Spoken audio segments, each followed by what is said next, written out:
אז אנחנו שוב, זה קטע קצר, אנחנו רוצים קצת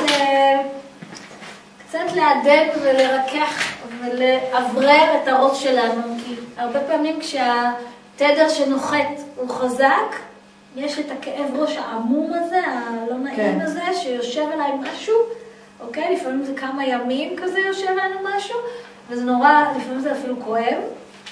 אז אנחנו עכשיו נקבל כמה... כאב שיניים. אז אוקיי, לפעמים זה גם ככה, כל אחד איכשהו חווה את זה. אז אנחנו נקבל עכשיו כלים בהדמיה, כאילו זה דמיון מודרך, אוקיי? איך לשחרר את המקום הזה. אז בואו ניקח כמה נשימות עמוקות. נכניס אוויר. ובשלב ראשון מה שאנחנו נעשה, אנחנו פשוט נדמיין את צ'קרת הכתר שלנו כמו צמצם של מצלמה. ואנחנו ניתן לו הוראה לכתר שלנו להיפתח לעוצמה המקסימלית שאני יכולה להכיל.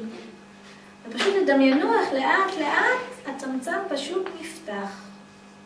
כי מה שקורה לפעמים, אוטומטית הצמצם שלנו קטן מדי, הפתח צר מדי, והאנרגיה שרוצה להיכנס היא גדולה. ואז זה עובר בקושי. וברגע שאני מרחיבה, אז הפתח מאפשר כניסה יותר גדולה של אנרגיה. עכשיו בואו תדמיינו איך מהפתח שפתחנו כרגע, שהרחבנו אותו, אנחנו נותנים להיכנס כרגע לחלקיקי אור. ממש כמו חלקיקי אור שנכנסים עכשיו לראש שלנו ומרווחים בין התאים. ממש תדמיינו איך החלקיקי אור האלה פשוט נכנסים פנימה ופשוט מרווחים. נכנסים ממש בין התאים ועושים מרווח. ובצורה כזאת, בדרך כלל שהראש כואב, הכל מצומצם, הכל מקובץ. וכשאני מרפה, כשאני משחררת, כשאני מרווחת, הזרימה היא קלה יותר, היא נעימה יותר. ובנוסף, הכלי האחרון לנושא הזה, תדמיינו שאתם מכניסים אוויר קריב ונעים לאזור של הראש. כאילו מישהו עושה לכם פו. אז ממש תרגישו איך אוויר קריר ונעים פשוט נכנס לאזור של הראש. וכזה אנרגיה נעימה וכלילה נכנסת לשם.